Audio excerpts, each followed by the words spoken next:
అస్సలాము అలైకుం వరహమతుల్లాహి వబరకాతుహు. ఇక్కడ చూడండి, నేను ఎగ్ పరాఠా చేస్తున్నాను. 3 ఎగ్స్ తీసుకొని అందులో medium size onion, tomato chop చేసి సన్నగా వేయండి. అందులోనే ఉప్పు, కారం, పసుపు, ధనియా పౌడర్ వేసి మిక్సప్ చేసి సైడ్లో పెట్టండి. ఇక్కడ పిండి పరాఠాస్కి చపాతీకి ఎలాగైతే కలుపుతామో same as it is water, salt వేసి మిక్సప్ చేసి పెట్టుకున్నామండి హాఫ్ అన్ అవర్ బిఫోర్. ఇలాగా మనం స్క్వేర్ షేప్ పరాఠా చేస్తున్నామండి. ఇలాగా ప్రెస్ చేసుకోవాలి.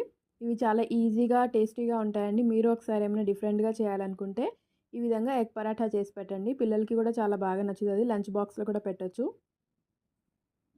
ఇలాగ ప్రెస్ చేసుకోండి.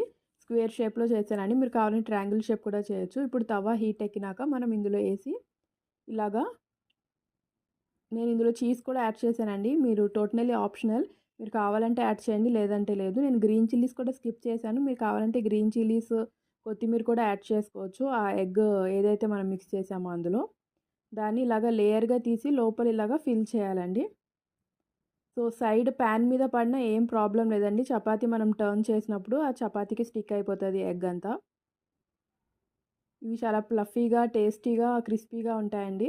మీరు ఒకసారి ఈ విధంగా ట్రై చేయండి. ఇలాగ లేయర్స్ ఓపెన్ అవుతాయి. మనం పరాటా ప్రెస్ చేసినప్పుడే, మనం స్క్వేర్ షేప్ చేసినప్పుడు ఇలా ఒకదాని మీద ఒకటి వేసి ప్రెస్ చేసాం కాబట్టి చక్కగా ఇలా లేయర్స్లా ఓపెన్ అవుతాయి. ఓపెన్ అయినప్పుడు జాగ్రత్తగా లోపల ఫిల్ చేయండి. కొంచెం కిచెన్ మెస్సీ అవుతుంది, బట్ టేస్ట్ వైజ్ అయితే చాలా టేస్టీగా ఉంటాయి. ఇలాగ 2 సైడ్స్ కూడా మంచిగా ఇలాగా ప్రెస్ చేసుకోండి. చూడండి, ఇలాగ ఫస్ట్ మనం వేసి ఒక 2 సైడ్స్ కొంచెం టోస్ట్ అయ్యేటప్పటికి ఇలాగ లేయర్స్ ఓపెన్ అవుతాయి. ఆ లేయర్స్లో మనం ఫిల్ చేయాలి. చూడండి, నేను ఇలా లంచ్ బాక్స్లో ఈరోజు వీళ్ళకి ప్రిపేర్ చేశానండి పిల్లలకి. ఇవి చాలా టేస్టీగా ఉంటాయి. దీనికి సైడ్ డిష్ కూడా ఏమక్కర్లేదండి, టమాటో కెచప్తో తినేయచ్చు. మీరు ఒకసారి ఈ విధంగా ట్రై చేయండి. నేను లోపల కూడా కట్ చేసి చూపిస్తున్నాను చూడండి, ఏమీ పచ్చిగా ఉండదు, మంచిగా కుక్ అవుతుంది ఎగ్ కూడా. మీరు ఒకసారి ట్రై చేసి ఎలా వచ్చిందనేది కామెంట్ సెక్షన్లో చెప్పండి. అల్లా హాఫీజ్.